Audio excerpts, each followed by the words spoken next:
Hello, mic की जरूरत है ना? ये माइक चल रहा है अभी। हाँ, अच्छा, ओके। जस्ट मुझे एक सेकेंड उनसे पूछिएगा। संजीव जी, ये बैनर पीछे नहीं रहेगा? कांग्रेस वाला जो हमारा रहता है, कांग्रेस का बैनर के बिना शुरू करना। हाँ, मैं वही कह रही हूँ। एक बार और पानी चाहिए होगा तो मांग लेंगे, है ना? हाँ।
आप सभी पत्रकार साथियों को मेरा नमस्कार। साथियों, मैं और मेरे जैसी करोड़ों बेटियां हैं, भारत की बेटियां हैं, उस भारत की बेटियां जिसे भारत नहीं, भारत मां कहा जाता है। और आज इस बात को मैं पूरी जिम्मेदारी के साथ, दुख और चिंता के साथ मुझे कहना पड़ रहा है कि भारत बेटियों के लिए, महिलाओं के लिए, खासतौर से नाबालिग बेटियों के लिए भारत अब सुरक्षित नहीं रहा है। मुझे मालूम है बात निकलेगी तो दूर तक लग जाएगी कि अलका लांबा, महिला कांग्रेस की राष्ट्रीय अध्यक्ष, ने यह कहा है कि वो भारत जिसे भारत माता कहा जाता है, वो भारत अब बेटियों के लिए सुरक्षित नहीं है। इस बात को कहने के लिए एक नहीं अनेकों, बिहार कुशासन काल चल रहा है। बिहार में कुशासन काल, शुरुआत बिहार से करूंगी, आऊंगी हिंदुस्तान की भाजपा की डबल इंजन की सरकारों के पूरी तरह से बेनकाब करूंगी। ये मैं नहीं, नेशनल क्राइम रिकॉर्ड ब्यूरो के आंकड़े, तथ्य, सबूतों के साथ आई हूं, संसद में दिए जानकारी के लेकर आई हूं। 25 मई को मुजफ्फरपुर जिले के अंदर 9 वर्ष की दलित बेटी के साथ क्या हुआ आज सब जानते हैं। बलात्कार होता उस बच्ची का, उस पे वार होते, मात्र 9 साल की मासूम बच्ची के साथ ये सब हुआ, बलात्कार हुआ। उसके बाद सरकार ने क्या किया, प्रशासन ने क्या किया, पुलिस ने क्या किया, अस्पताल में क्या हुआ। और ये एक बच्ची नहीं है, लाखों बच्चियां इसी तरह की, इसी सिस्टम का शिकार, बलात्कार की शिकार हुई, पर सरकारी सिस्टम का भी शिकार हुई हैं। भूखे भेड़िए, हवस के भूखे भेड़िए खुलेआम घूम रहे हैं, बेटियों को नोच रहे हैं। और ये सरकार बेटियों को नहीं, भूखे भेड़ियों को बचाने में लगी हुई है। बिहार में डबल इंजन की सरकार, प्रधानमंत्री नरेंद्र मोदी जी अभी दोबारा बिहार गए और ये मात्र 9 साल की बच्ची को पटना एम्स में शिफ्ट करने में देरी क्यों हुई? पता चला कि देश के प्रधानमंत्री नरेंद्र मोदी जी का बिहार का दौरा है। उस दौरे के चलते उस बच्ची को समय रहते पटना शिफ्ट नहीं किया गया। इंतजार किया गया कि प्रधानमंत्री जी आ जाएं, प्रधानमंत्री जी चले जाएं, उसके बाद उस बच्ची को वहां पर शिफ्ट किया जाएगा। और शिफ्ट भी क्या, 4 घंटे वो नाबालिग बलात्कार की पीड़ित घायल बच्ची एम्बुलेंस में इंतजार करती रही और उसका इंतजार जब तक खत्म होता वो अपनी सांसें खत्म कर चुकी थी। वो बच्ची ने कल दम तोड़ दिया। और ये एक घटना नहीं है, मात्र 15 दिनों के अंदर, मात्र 15 दिन 2 हफ्ते के अंदर मुजफ्फरपुर में 5वीं कक्षा की छात्रा के साथ बलात्कार और हत्या की कोशिश। बच्ची के शरीर पर 20 से अधिक चाकुओं के निशान पाए गए।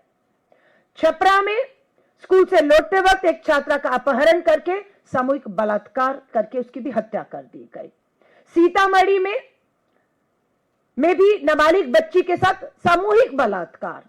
बेतिया पश्चिम चंपारण में 2.5 साल, क्या उम्र है, 2.5 साल की बच्ची के साथ बलात्कार। मुंगेर में 16 साल की नाबालिग बच्ची के साथ बलात्कार। अररिया में 11 वर्षीय बच्ची के साथ बलात्कार और बेतिया में नाबालिग के साथ सामूहिक बलात्कार के मामले। मात्र 2.5 साल की बच्ची इसमें शामिल है और इसमें 16 साल की बच्चियां, नाबालिग बच्चियां शामिल हैं। अपराध रुक क्यों नहीं रहा है? किसको रोकना है? बच्ची को जब समय पर इलाज मिलता अस्पताल में तो बच्ची की जान सांसें बच सकती थी, पर इलाज समय से नहीं मिलने का दोषी कौन है, उसे क्या सजा है? आज हम उसकी भी सजा की मांग करते हैं। बिल्कुल स्वास्थ्य मंत्री मुख्यमंत्री नीतीश कुमार जी, आपका कुशासन काल चल रहा है। जवाबदेही आपकी है, जवाबदेही आपके स्वास्थ्य मंत्री की है, जवाबदेही अस्पताल के सुप्रीडेंट की है, जवाबदेही उस पुलिस थानों की है जो इन अपराधियों में मामले तो दर्ज दबाव में करते हैं पर आगे कोई कार्रवाई नहीं करते हैं। सच्चाई लेकर आई हूं नेशनल क्राइम रिकॉर्ड ब्यूरो की, बेनकाब करूंगी। देश के प्रधानमंत्री नरेंद्र मोदी जी, आपकी सरकार के द्वारा जारी किए गए आंकड़े हैं। 18,000 मामले 2022 में, 18,000 मामले नहीं है, बेटियां हैं हमारी। 8,517 हमारी मासूम बेटियां हैं, बलात्कार की शिकार हैं। ये भारत में तभी कह रही हूं सुरक्षित नहीं रहा, और ये कहते हुए मुझे फख्र नहीं शर्म आ रही है।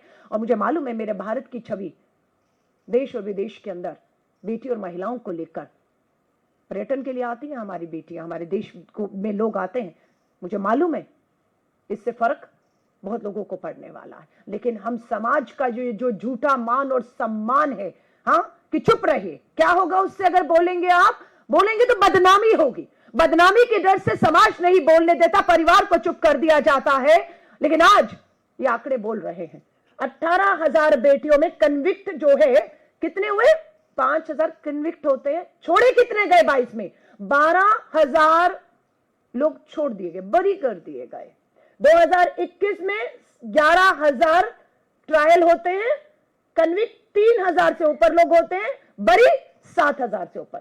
2020 ट्रायल 9,000 से ऊपर, कन्विक्ट 3,000, बरी 5,000 से ऊपर। 2019 ट्रायल 16,000 मामलों में, ये बेटियां हैं, 16,000 मामलों में कन्विक्ट 4,000 होते हैं से ऊपर, बरी 10,000 से ऊपर। यानी कि जितना कन्विक्शन नहीं है उतना बरी है।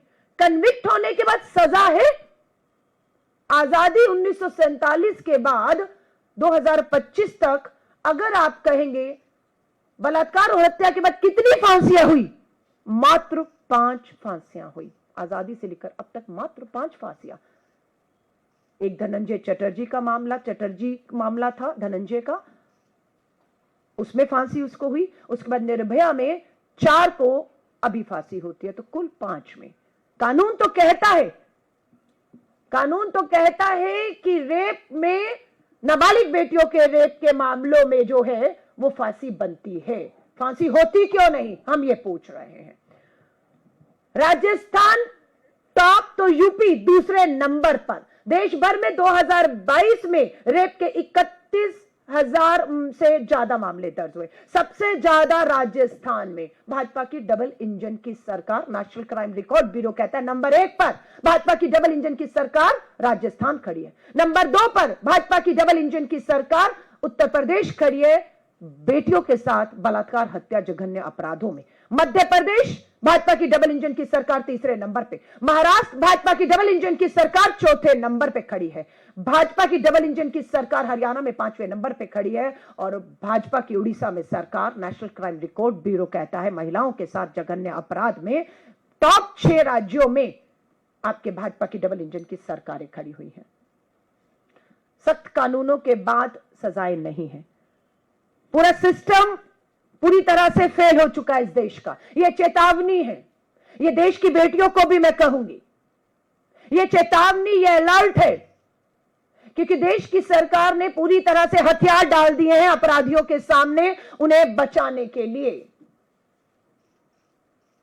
प्रज्वल रेवन्ना, प्रधानमंत्री नरेंद्र मोदी जी वोट मांगे थे इसके लिए आपने। कर्नाटक में हमारी सरकार है, मात्र इसी वजह से यह आदमी आज जो आपका चहेता था, जिसके लिए वोट मांगे थे, आज हमारी सरकार ना होती तो प्रज्वल रेवन्ना भी आजाद घूम रहा होता। मुजफ्फरपुर की बेटी की बात है, 2018 में मुजफ्फरपुर में बालिका गृह कांड हुआ था। बालिका गृह कांड आपको याद होगा, बिहार के मुजफ्फरपुर में 2018 का मामला, 18 से अभी तक चला, 2000 अभी पता लगता है कि 2025 इसी साल के जनवरी में सबको बरी कर दिया गया है। और उसको सजा क्या मिली थी? इनको उम्र कैद की सजा मिली थी, मिलनी फांसी थी। लेकिन बिहार की डबल इंजन की सरकार का मन पसीजता है और फांसी नहीं, उम्र कैद। और आज पता लगता है उम्र कैद की सजा मुजफ्फरपुर में, ये जिसका मुख्य आरोपी ब्रिजेश ठाकुर था, उसे और 10 आरोपियों को बरी कर दिया गया है। बरी क्यों किया गया? पता लगता है कि पुलिस ने सबूतों को जुटाने में, सबूतों को कोर्ट में पेश करने में कोताही बरती, जिसका फायदा अपराधियों को मिला। और ये 10 के 10 मुजफ्फरपुर बालिका गृह कांड के दोषी जो हैं, जिन्हें उम्र कैद की सजा हुई थी, वो बाइज्जत बरी कर दिए गए। और ऐसा नहीं कि बलात्कार नहीं हुआ था उस कांड में, जहां पर बेटियां अपने आप को सबसे ज्यादा, क्योंकि सरकारी घर था, वो सरकार के अधीन थे, वो बालिका सुधार गृह, वहां पर ये होता है। और ब्रजेश ठाकुर जो है अपने सभी लोगों के साथ आज उन्हें भाजपा जाएगी, लड्डू खिलाए, हार डाले, क्योंकि यही इनका काम है। और ये मैं फिर भारत में कह रही हूं, जिम्मेदारी के साथ कह रही हूं, हमारी राष्ट्रीय महिला आयोग और प्रदेश महिला आयोग भाजपा की सिर्फ कठपुतलियां बनकर रह गई हैं। ये भी एक बड़ा कारण है। वन स्टॉप सेंटर्स के नाम पर बहुत कुछ बड़े बड़े दावे हुए थे, आज वो पूरा बिहार हो या देश में वो वन स्टॉप सेंटर देखने को नहीं मिलते हैं। ये बेहद चिंता का विषय हो चुका है। मैं बार बार कह रही हूं और पूरी जिम्मेदारी को लेकर कहती हूं कि भारत, जिसे भारत मां कहा जाता है, उस भारत में बेटियां अब सुरक्षित नहीं रही हैं। मुझे मालूम है आज मैं यहां से जो बात कर रही हूं, या अमेरिका के राष्ट्रपति कुछ अभी बात करेंगे तो पूरा देश और विश्व लाइव सुनता है, हमें भी लाइव सुन रहे होंगे। इसलिए शायद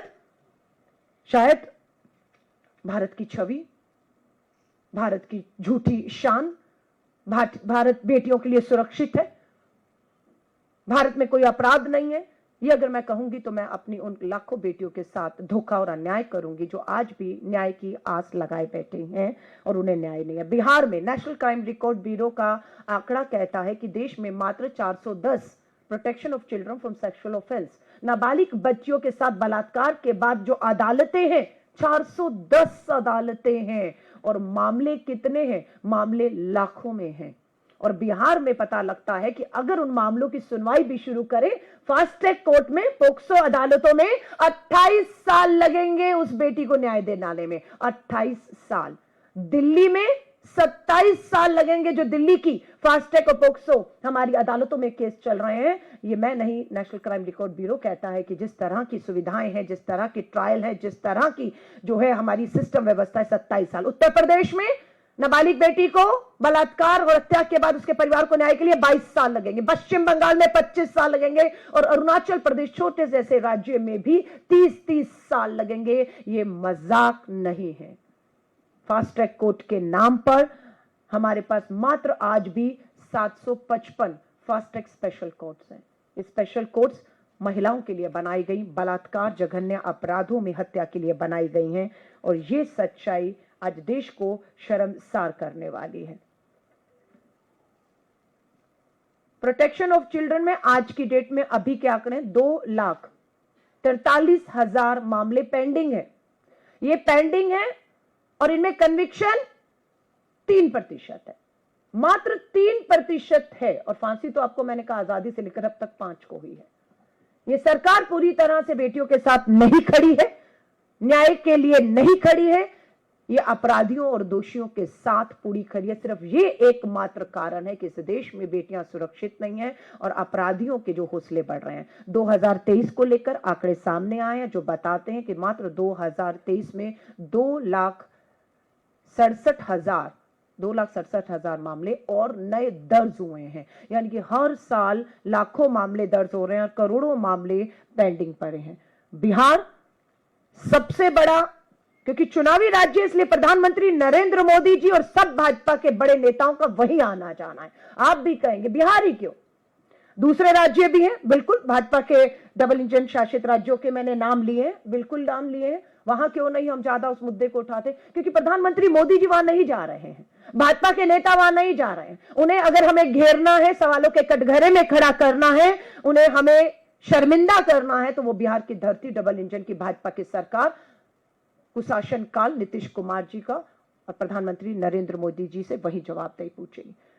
पहचान वाले ही दुष्कर्मी हैं। ये बताते हैं कि 2022 में 31,000 मामले अगर दर्ज हुए तो उसमें से 31,000 में 30,000 मामले जान पहचान के लोगों ने किए हैं। तो यानी कि साफ होता है कि अपराधी को ढूंढना, खोजना, पकड़ना, सजाएं देना मुश्किल काम नहीं है, क्योंकि अपराधी अनजान नहीं है, अपराधी छुपा नहीं हुआ, अपराधी उसी समाज, उसी घर, उसी परिवार में रहता है, उसी सिस्टम में रहता है, और वो पूरा समाज, सरकार, सिस्टम उसे बचाने में लगता है। परिवार का कोई सदस्य अगर हम मामले करते हैं तो उसमें आप देखिए, दोस्त जान पहचान वाले 14,000 हैं, पारिवारिक दोस्त और पड़ोसी 13,000 के मामले 31 में, और परिवार के ही सदस्य 2,000 हैं। क्यों फांसियां नहीं हो रही हैं? परिवार, दोस्त, पड़ोसी, रिश्तेदार से ज्यादा भरोसा तो बच्चियां किसी पर नहीं कर सकती। और मैं फिर कह रही हूं, ये मामला बहुत गंभीर हो रहा है। मैं देश को कहूंगी, ये चेतावनी है, निकलिए बाहर और सुरक्षित कर लीजिए अपनी मासूम नाबालिग बेटियों को, क्योंकि सरकार नपुंसक हो चुकी है।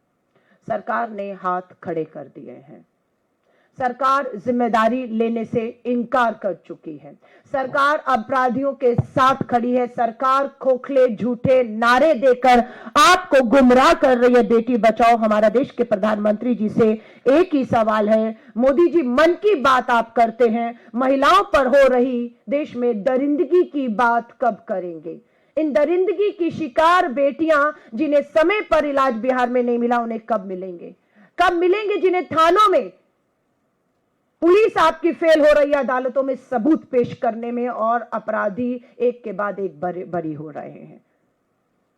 तो ये चेतावनी है, ये गंभीर स्थिति बन चुकी है, और मुझे लगता है एक होता है ना रेड अलर्ट, आपातकाल, ये बिल्कुल वही है हमारे देश की बेटियों के लिए, और उस देश में जिस भारत को हम भारत माता कहते हैं। ये दुख और चिंता की बात है। मैं अब अपनी साथी गरिमा जी को कहूंगी, वो अपनी बात को रखें। बहुत धन्यवाद अलका जी। नमस्कार, मैं गरिमा मेहरा दसौनी, 4 धामों की पावन भूमि देवभूमि उत्तराखंड से सर्वप्रथम तो आप सबका मैं तहे दिल से यहाँ स्वागत करती हूँ। इस महत्वपूर्ण और संवेदनशील प्रेस वार्ता में आप लोग बड़ी संख्या में आए, अपना बहुमूल्य समय इस प्रेस वार्ता के लिए निकाला, उसका आपको हृदय से आभार, धन्यवाद। मैं यहाँ आपके समक्ष आई हूँ एक ऐसा हत्याकांड 2022 में जिसने ना सिर्फ उत्तराखंड को बल्कि समूचे देश को झकझोर दिया था। एक भावुक करने वाला वो पल था, आप सब विदित होंगे, अंकिता भंडारी हत्याकांड से। 30 मई को अंकिता भंडारी हत्याकांड में लोअर कोर्ट कोटद्वार ने अपना फैसला सुनाया। 2 साल 9 महीने चलने वाली सुनवाई का फैसला आया जिसमें मुख्य आरोपी और उसके साथ 2 सह आरोपियों को कठोर आजीवन कारावास के साथ साथ मुख्य आरोपी को 72,000 और दोनों सह अभियुक्तों को 62,000 की पेनल्टी पड़ी है। न्यायालय का जो भी फैसला है हम उसका स्वागत करते हैं, सम्मान करते हैं, क्योंकि हम कांग्रेसमैन न्यायपालिका को सर्वोपरि मानते हैं, क्योंकि न्यायपालिका को सर्वोच्च स्थान दिया है संविधान ने, और संविधान का अवमानना या अपमान करने की तो हम सोच भी नहीं सकते। तो न्यायपालिका का ये जो फैसला आया है वो शर्मा थे, लेकिन साथ ही साथ हम ये जोड़ना चाहते हैं कि ये फैसला अधूरा है, इसलिए क्योंकि न्यायपालिका ने तो न्याय किया, उनके समक्ष जितने भी सबूत और तथ्य प्रस्तुत किए गए उन्होंने उसकी बिना पर जो फैसला दिया वो अपने आप में नजीर है। लेकिन उन सबूतों का क्या जो पूरी तरह से नष्ट कर दिए गए, ध्वस्त कर दिए गए। आज मैं उन्हीं के विषय में आपके द्वारा, आपके माध्यम से जो गूंगी बहरी धृतराष्ट्र बनी हुई उत्तराखंड की और केंद्र की सरकार है, 2022 से लगातार जो मामले में लीपापोती करने का प्रयास कर रही है, वो सारे सबूतों के बारे में सिलसिलेवार आपसे बात करना चाहती हूं, क्योंकि न्यायालय के समक्ष ये सबूत रखे ही नहीं गए। पहले दिन से इसको अंडर द कार्पेट पुश करने की कोशिश की गई। जो अंकिता के साथ हुआ वो बहुत दुर्भाग्यपूर्ण था, उसको रोका नहीं जा सका, लेकिन अब जो अंकिता और अंकिता के माता पिता के साथ हो रहा है उसको रोका जा सकता है, लेकिन उसके लिए एक संवेदनशील, एक दिल रखने वाली सरकार चाहिए। मैं शुरुआत से अगर बात करूं तो अंकिता भंडारी श्रीकोट पौड़ी जिले की रहने वाली एक छोटे से गांव से आती है वो बच्ची, और 19 साल की उम्र में वो अपनी उम्र से ज्यादा परिपक्व हो जाती है, इसलिए क्योंकि घर की आर्थिक स्थिति अच्छी नहीं थी। ये पता चलता है उस चिट्ठी से जो उसने अपनी मां को लिखी कि मैं रिसेप्शनिस्ट की नौकरी पा गई हूं वनंतरा रिजॉर्ट ऋषिकेश में, और पहली सैलरी जब आएगी मां तो मैं घर की टपकती छत ठीक कराऊंगी। तो आप सोच सकते हैं कि किस यातना से वो परिवार गुजर रहा था और किस मजबूरी में उन्होंने अपनी छोटी सी बच्ची को दहलीज पार करने के लिए इजाजत दी होगी। बहुत आसान नहीं है उत्तराखंड में। उत्तराखंड का व्यक्ति बहुत स्वाभिमानी होता, वो नमक के साथ रोटी खा लेगा, लेकिन अपनी बच्चियों को बाहर काम पर नहीं भेजता। इनको भेजना पड़ा, इनकी मजबूरी थी। मैं वनंतरा रिजॉर्ट के बारे में अगर बात करूं तो वनंतरा रिजॉर्ट का मालिक है विनोद आर्या, जो भाजपा का पूर्व राज्य मंत्री है, दिग्गज नेता है। उस विनोद आर्या का पुत्र है मुख्य आरोपी पुलकित आर्या, और ये जो रिजॉर्ट है वनंतरा रिजॉर्ट, ये अवैध रूप से निर्माण इसका हुआ है। निशंक सरकार में ये भूमि विनोद आर्या को लीज में दी गई थी आयुर्वेदिक दवाखाना, ड्रग फैक्ट्री खोलने के लिए। दवाखाना तो खुला नहीं, वनंतरा रिजॉर्ट खुल गया, और वनंतरा रिजॉर्ट जैसे असंख्य रिजॉर्ट खुले हुए हैं उत्तराखंड में। थाईलैंड बनने की पूरा प्रयास चल रहा है उत्तराखंड को। तो विनोद आर्या जो दर्जाधारी मंत्री थे, दायित्वधारी मंत्री थे भाजपा की सरकारों में, उनके पुत्र पुलकित आर्या और उसके 2 दोस्त सौरभ भास्कर और अंकित गुप्ता ने इस कृत्य को अंजाम दिया। तो आप सोच सकते हैं वो अंकिता जो जिसकी आंखों ने अपने सपने देखने ही अभी शुरू किए थे, पहली सैलरी उठाना तो दूर की बात, 12-13 दिन के अंदर नौकरी एक रिसेप्शनिस्ट के तौर पर वो ज्वाइन करती है और 12-13 दिन के अंदर मौत के घाट उतार दी जाती है। यह सिलसिला शुरू हुआ 18 सितंबर को, जब मिसिंग हुई, अंकिता लापता हुई रहस्यमय तरीके से, और 19 तारीख को भी उसके पिता पटवारी के पास, जो कि रेवेन्यू के सब इंस्पेक्टर होते हैं, पटवारी के पास गुमशुदगी की रिपोर्ट लिखाने जाते हैं। पटवारी बेरंग वापस लौटा देता है। 20 को फिर रिपोर्ट लिखाने जाते हैं और 20 को रेवेन्यू पुलिस ये मामला अपने पास लेती है। 20 और 21 को ये मामला रेवेन्यू पुलिस के पास रहता है, 22 को ये रेगुलर पुलिस को दे दिया जाता है। और बहुत सारे खुलासे अंकिता के व्हाट्सएप चैट से मिलते हैं, जहां 17 सितंबर को, यानी कि गायब होने के एक दिन पहले, वो अपने एक दोस्त पुष्प को लिखती है कि यहां तो देह व्यापार होता है, मैं तो गलत जगह फंस गई, और ये मुझसे किसी तथाकथित वीआईपी को एक्स्ट्रा सर्विस देने के नाम पर मुझ पर दबाव डाल रहे हैं और 10,000 रुपया मुझे उसके लिए पेशकश कर रहे हैं। और वो ये भी लिखती है कि मैं घुटने नहीं टेकूंगी, मैं इस दबाव के आगे नहीं झुकूंगी, मैं ये काम करने, ये गंदा काम करने यहां नहीं आई थी। तो ये सारी बातों का खुलासा उसकी व्हाट्सएप चैट से होता है। तो 18 को वो गायब होती है, 19 को पिता को लौटा दिया जाता है, 20 को रेवेन्यू पुलिस, 22 को रेगुलर पुलिस, 24 को यानी कि 6 दिन बाद अंकिता का शव मिलता है चीला नहर से। उसको नहर में फेंक दिया गया था। 6 दिन बाद शव मिलता है, लेकिन आप सुनकर हतप्रभ रह जाएंगे।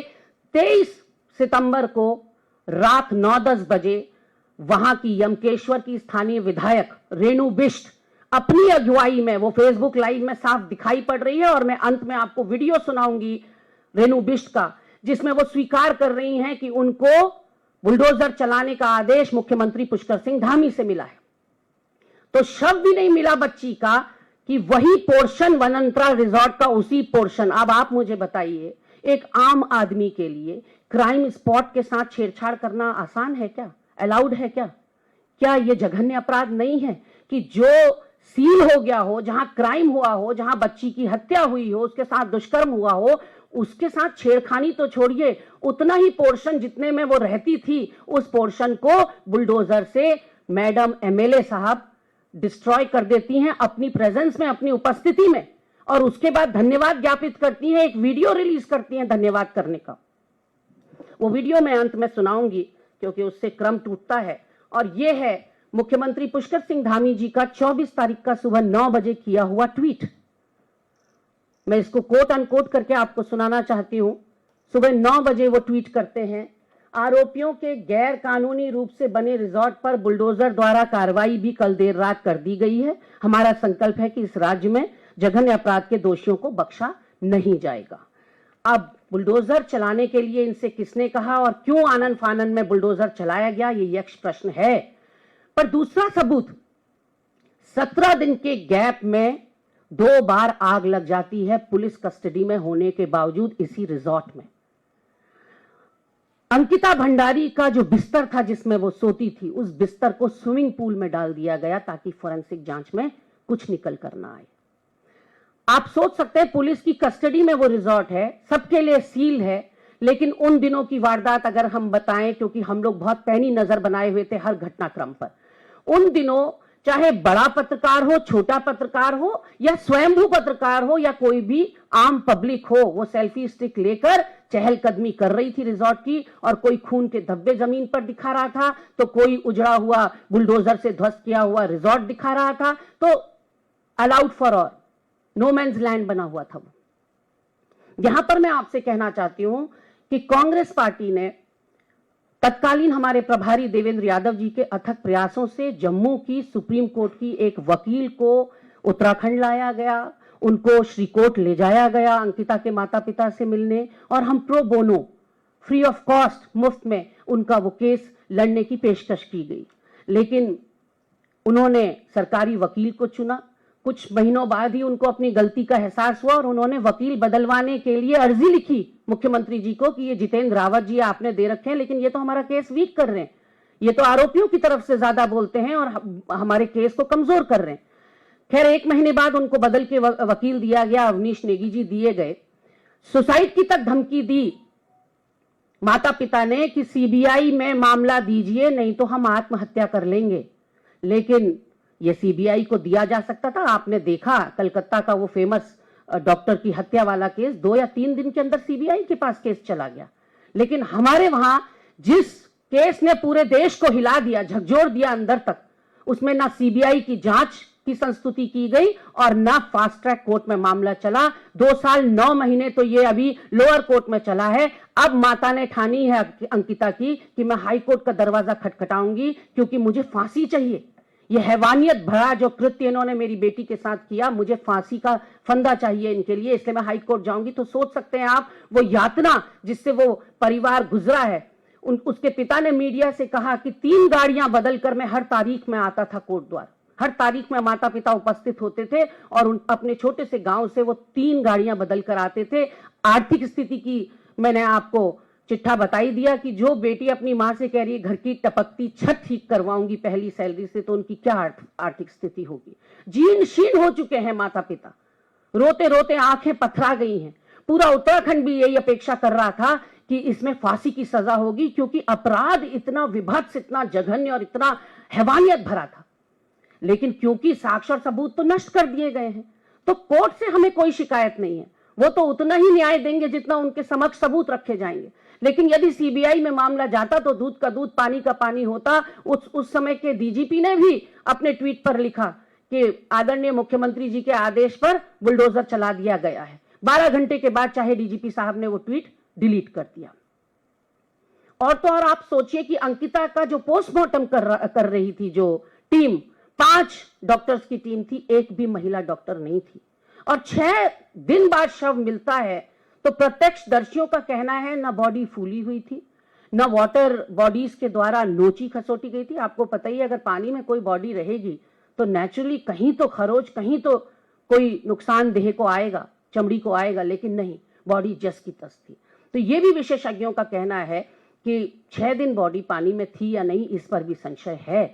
तो कहीं ना कहीं आप देखिए कि इस पूरे मामले में जो रोल है स्थानीय एमएलए को कार्यवाही या कोई आरोप तय होना तो दूर की बात, रेणु विष्ट के ऊपर कोई टीका टिप्पणी भी नहीं हुई, उन पुलिस कर्मियों पर कोई टीका टिप्पणी नहीं। उस समय के तत्कालीन जो डीएम थे जिनसे पूछा गया कि बुलडोजर कैसे चलाया, किसके आदेश पर चलाया, मिस्टर जोगदंडे थे, उन्होंने कहा कि मुझे नहीं पता, मैंने आदेश नहीं दिए, लेकिन इसकी जांच करवा रहे हैं और निष्पक्ष जांच होगी, ये आपको पूरा आश्वस्त करते हैं। आज 2 साल 9 महीने हो गए, वो निष्पक्ष जांच कहां गई कुछ पता नहीं। और हमें वैसे जांच की जरूरत है नहीं, मैं सच बताऊं आपको। सवाल मैं सिर्फ आपसे ये पूछना चाहती हूं कि क्या ये सब लोग कानून से ऊपर हैं कि ये क्राइम स्पॉट के साथ खिलवाड़ कर सकते हैं?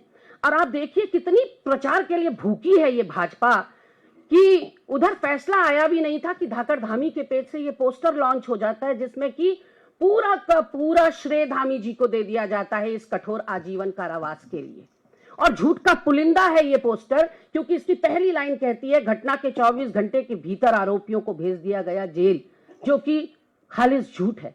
18 को लापता होती है बच्ची और 23 सितंबर को 6 दिन बाद वो गिरफ्तार होते हैं। इसमें कहा गया है कि परिजनों की मांग पर 3 बार बदले गए सरकारी वकील, नहीं, सिर्फ एक बार जितेंद्र रावत बदल के अवनीश नेगी दिए गए। और यह कहा गया है कि दिवंगत बेटी के भाई और पिता को दी गई सरकारी नौकरी। और आप सोचिए कि इस पोस्टर रिलीज के 6 घंटे के भीतर अंकिता के पिता ने वीडियो रिलीज किया है जिसमें उन्होंने पूछा है, धामी जी मेरी किस विभाग में नौकरी है, मुझे तो बता देते। तो इतने बड़े बड़े झूठ आप अपने मुख्यमंत्री के पेज से चला रहे हैं और प्रचार के इतने भूखे हैं कि एक तरफ बच्ची के साथ न्याय हुआ नहीं कि आप उसको उस प्रचार को नोचने खसोटने पहुंच गए।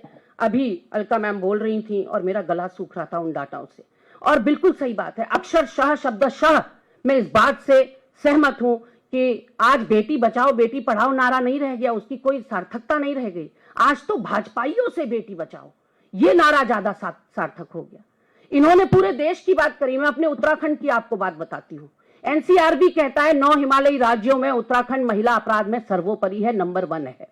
उसके अलावा 6 महीने की अगर मैं घटनाएं आपको बताऊं, मात्र पिछले 6 महीने की बता रही हूं।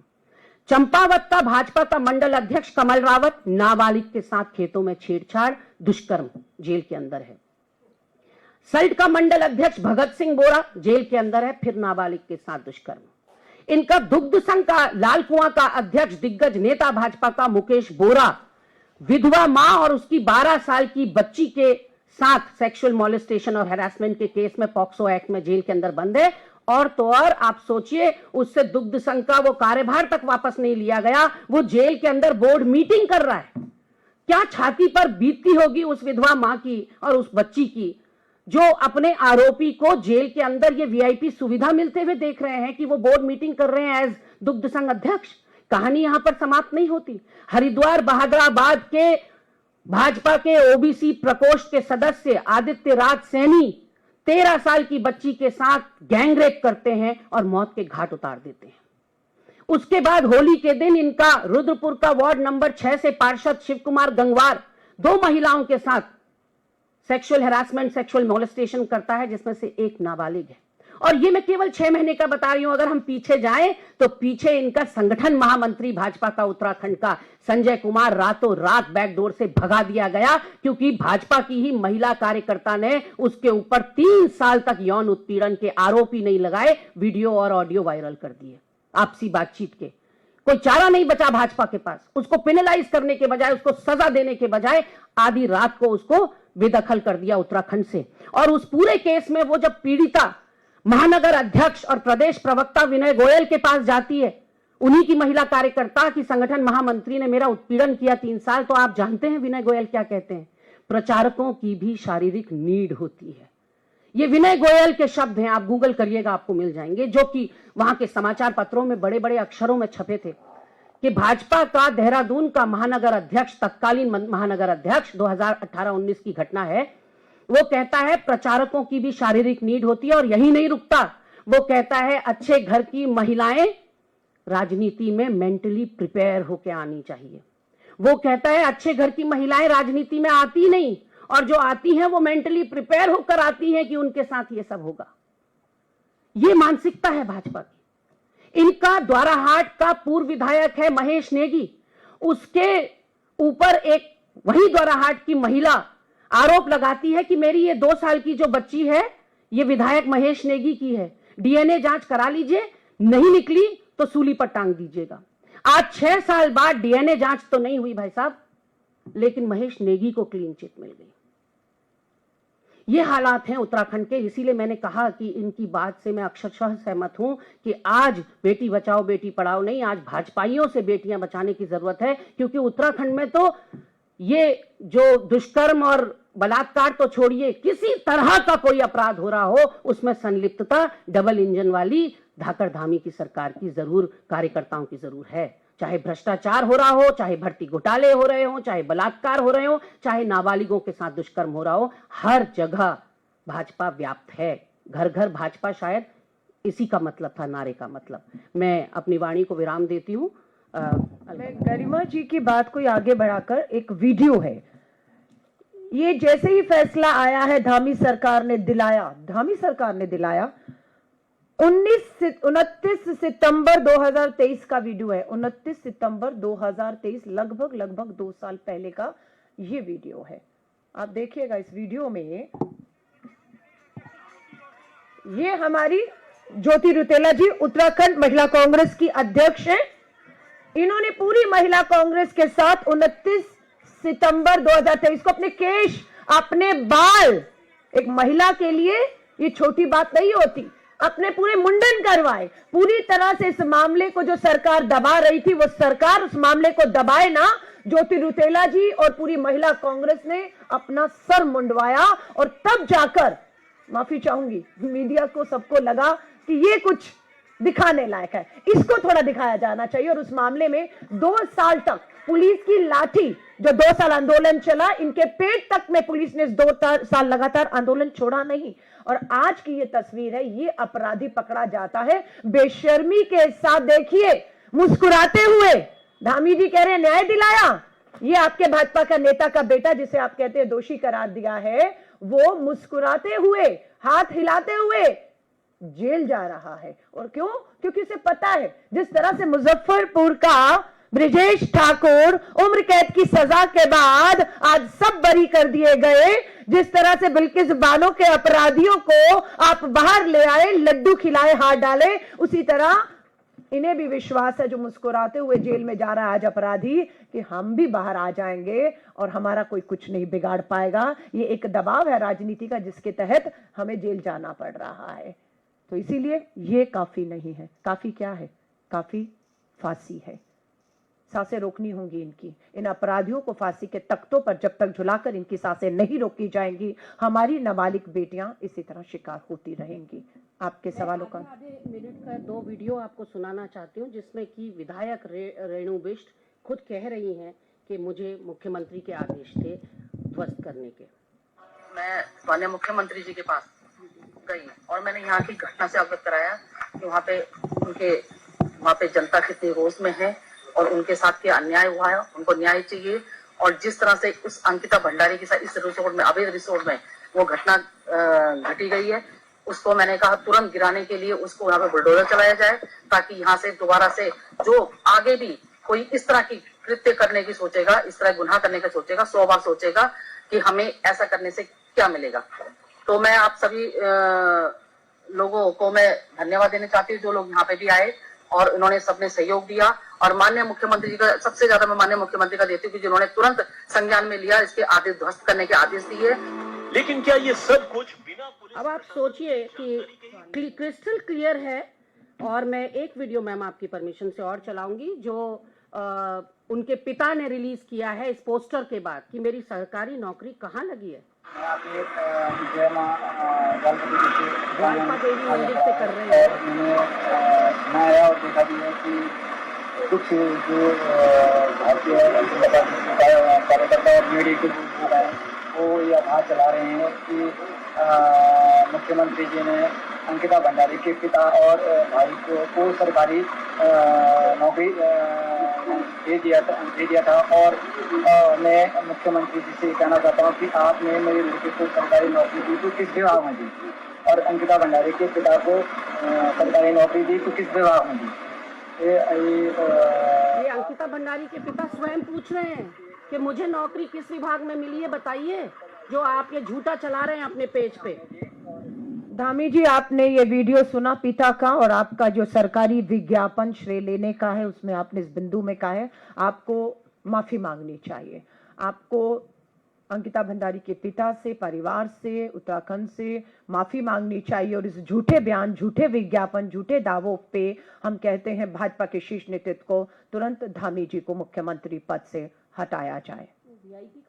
वीआईपी का भी खुलासा नहीं हुआ है अभी तक। ठीक है, अब अगले एक्स्ट्रा सर्विस देने की बात हो रही थी। आपके सवाल इसी से संबंधित। ये लगातार सवाल अंकिता भंडारी केस में रहे कि भाई वो वीआईपी कौन है, किसी पार्टी से उसका संबंध है, और अब सजा भी हो गई है, लेकिन इस सिलसिले में कोई जवाब नहीं आ पाया। मैंने जैसा कि कहा कि स्वागत है न्यायालय की इस फैसले का, क्योंकि न्यायालय को जो बताया और दिखाया गया उस आधार पर तो न्यायालय ने सही फैसला दिया है, लेकिन इसकी जांच का दायरा व्यापक होना चाहिए था। हम यही कह रहे हैं, हम इसीलिए सीबीआई जांच की मांग कर रहे थे, क्योंकि जो उसकी चैट में क्लियरली वो लिख रही है कि किसी तथाकथित वीआईपी के आने की यहां बात हो रही है और मुझ पर दबाव बनाया जा रहा है कि उसको एक्स्ट्रा सर्विस देनी है, यानी कि सेक्सुअल सर्विसेज देनी है, और 10,000 की पेशकश हो रही है उसके बदले। लेकिन मैं यहां पर आपसे कहना चाहती हूं कि अंकिता तो चली गई, उसको तो हम नहीं बचा पाए, लेकिन अंकिता इस पूरे प्रकरण में उत्तराखंड का मस्तक जो है इतना ऊंचा कर गई, वो पूरे देश और दुनिया में ये संदेश दे गई कि उत्तराखंड की महिला अभिमानी होती है, स्वाभिमानी होती है, और अपनी अस्मिता के साथ किसी भी प्रलोभन में या किसी भी दबाव में वो नहीं सरेंडर करती। ये एक सिल्वर लाइनिंग इस केस में जरूर आई है कि उत्तराखंड की मातृशक्ति का माथा 56 इंच का सीना हो गया है। और वीआईपी की जहां तक आपने बात कही, वो सफेद पोश है। उस वीआईपी के लिए भी अंकिता के पिता ने एक चिट्ठी लिखी आत्मदाह की धमकी देते हुए, दूसरी चिट्ठी लिखी वकील को बदलने के लिए, तीसरी चिट्ठी लिखी वीआईपी मुझे संशय है, शंका है कि वीआईपी आपके दल का कोई सफेद पोश है। उन्होंने तो नाम भी लिया था, मैं नाम इसलिए नहीं लूंगी क्योंकि पुख्ता कोई सबूत हमारे पास है नहीं। चरित्र बनाने में वर्षों लगते हैं, बिगाड़ने में तो एक सेकंड में चरित्र बिगाड़ा जा सकता है। तो मैं चरित्र हनन नहीं करना चाहती, मैं वो नाम नहीं लेना चाहती। वो उनका लेटर जो है वो सार्वजनिक है, वो गूगल में आप ढूंढेंगे, कहीं भी ढूंढेंगे तो पिता का चिट्ठी मिल जाएगी, और चिट्ठी में वो साफ तौर पर नाम लिख रहे हैं, बड़े दिग्गज नेता का नाम है। और सारी कवायद जो ये पहले दिन से मैं कह रही हूं सबूत और साक्ष्य नष्ट किए गए, वो इसी वजह से, क्योंकि भाजपा का दामन एक बार पुनः संजय कुमार के बाद अब फिर से दागदार होने को था। एक और मामला ब्रजभूषण शरण का तस्वीर पूर्व भाजपा के सांसद की है। इस मामले में भी आपको मालूम होगा कि दिल्ली पुलिस ने शिकायत लेने से इनकार किया और दिल्ली पुलिस ने एफआईआर नहीं की थी। विनेश फोगाट और हमारी पहलवान बेटियों की एफआईआर सुप्रीम कोर्ट की दिल्ली पुलिस को लगाई गई फटकार के बाद होती है, लेकिन उसके बावजूद भी कोई पूछताछ नहीं। इस पूरे मामले में एक नाबालिग बेटी ने भी अपनी शिकायत की थी, पोक्सो कानून के तहत शिकायत दर्ज हुई थी। आज पता लगता है कि दिल्ली पुलिस, वो दिल्ली पुलिस जिसने शिकायत लेने से, एफआईआर करने से मना कर दिया था, उस दिल्ली पुलिस ने जो है क्लोजर रिपोर्ट जो है वो पेश कर दी कि इस मामले को बंद कर दिया जाए, इस मामले में कुछ नहीं है। तो आप ये देख रहे हैं, जिस देश में पुलिस पीड़िता नहीं सरकारों के साथ दबाव में काम कर रही हो, समय पर सबूत ना जुटा कर ना पेश करती हो, जिसका लाभ अदालतों में अपराधियों को मिलता है, तो आप सोच सकते हैं। इसीलिए मैं कह रही हूं, ये बड़ी एक चेतावनी, रेड अलर्ट मैं कहूं, खतरे के निशान से ऊपर भारत जा चुका है। भारत बेटियों के लिए अब सुरक्षित नहीं रहा है।